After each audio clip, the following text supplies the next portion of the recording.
जिल्हा नियोजनची बैठक ठाणे जिल्हा आणि मुंबई शहरची बैठक होती। त्या बैठकीमध्ये अनेक विषयांवर चर्चा झाली आणि मुंबई शहर जे आता मुंबई एक आपली आर्थिक राजधानी आहे, इथं जगभरातले लोक येतात आणि या ठिकाणी म्हणून या मुंबई शहरातले जेव्हा मी डीपीडीची एक जिल्हा नियोजनची बैठक घेतली तेव्हा अनेक आमदारांनी सर्वच आमदारांनी काही सूचना केल्या होत्या।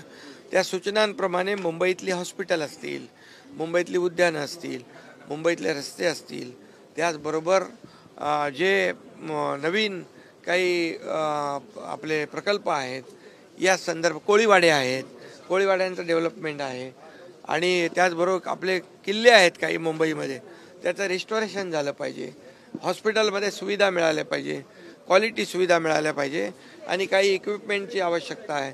तर अशा सर्वच चर्चा जिल्हा नियोजन बैठकीत झाल्या होत्या आणि त्या आजच्या या बैठकीमध्ये मी सर्व सविस्तरपणे अजितदादा आणि आमची चर्चा झाली आणि त्या संदर्भात आवश्यक तो निधी मी मुंबई शहर आणि ठाण्यासाठी जिल्ह्यासाठी ठेवण्याची मागणी केलेली आहे। आणि मला वाटतं ठाणे जिल्हा देखील मोठा जिल्हा आहे, 18 आमदार प्लस विधानसभा 3-4 विधान परिषदचे आमदार, खासदार आणि एकंदरीत सगळ्यात मोठा जिल्हा असलेला, म्हणजे विभाजन पालघरचं व्हायच्या आधी 24 आमदार असलेला, त्या भागात देखील अनेक जे प्रकल्प आहेत, आरोग्य सुविधा आहे, शैक्षणिक सुविधा आहेत, म्हणजे मॉडेल स्कूल असेल, त्याचबरोबर स्मार्ट PSC असेल, याचं अपग्रेडेशन झालं पाहिजे आणि काही आपले पर्यटन क्षेत्र आहेत, पर्यटन स्थळं आहेत, त्याचं डेव्हलपमेंट झालं पाहिजे। या सर्वांवर आरोग्य, शिक्षण, टुरिझम आणि इतर इन्फ्रास्ट्रक्चर यावर जे पैसे आवश्यक आहेत त्याची देखील मागणी केलेली आणि नक्की मला वाटतं यामध्ये विकासासाठी कुठेही पैसे कमी पडणार नाहीत, एवढं मात्र या ठिकाणी सांगतो।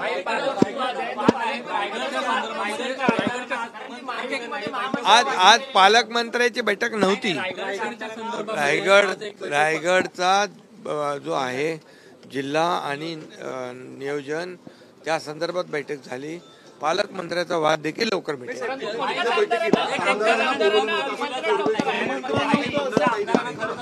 ठीक आहे, काही आमदारांनी त्यांच्या ज्या काही भागातल्या सूचना असतील त्या त्यांनी द्याव्यात, त्याचाही अंतर्भाव मी आणि मुख्यमंत्री आणि अजितदादा फायनान्स मिनिस्टर आम्ही मिळून त्या आमदारांच्या सूचना, त्यांच्या भागातले जे काही प्रश्न आहेत ते देखील आम्ही त्याच्यामध्ये बजेटमध्ये घेऊ। शहाजीराजेंच्या स्मृतीस्थळाची दुरावस्था कर्नाटकात झालेली आहे, तुम्ही कसं म्हणताय, काय नेमकं लोक आक्रमक झालेले आहेत? त्यामध्ये शासन पूर्णपणे शासनाची जबाबदारी आहे। शहाजीराजांच्या समाधीचं स्मारकाचं दुरुस्ती झाली, दुरावस्था झाली आहे, तर त्या ठिकाणी शासन पूर्णपणे ती बाब गांभीर्याने घेईल। मला माहित नाही, मला काही माहित नाही कधी आपत्ती व्यवस्थापन झालंय, आपत्ती कधी समिती झाली मला माहित नाही, पण मला एवढं माहित आहे जिथं आपत्ती येते, जिथं आपदा येते, जिथं संकट येतं, जिथं महापूर येतो, तिथे एकनाथ शिंदे असतो।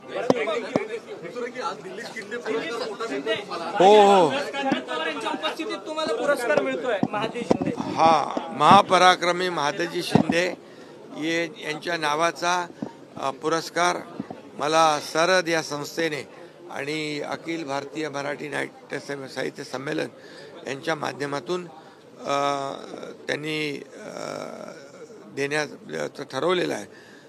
खरं म्हणजे महापराक्रमी महादजी शिंदे यांनी अटक ते कटक अशा प्रकारचा झेंडा फडकवला आणि दिल्लीच्या तख्तावर देखील मराठेशाहीचा झेंडा फडकवण्याचं काम त्यांनी केलंय। असा मानाचा पुरस्कार मला दिल्याबद्दल मी त्यांचं मनापासून अभिनंदन करतो।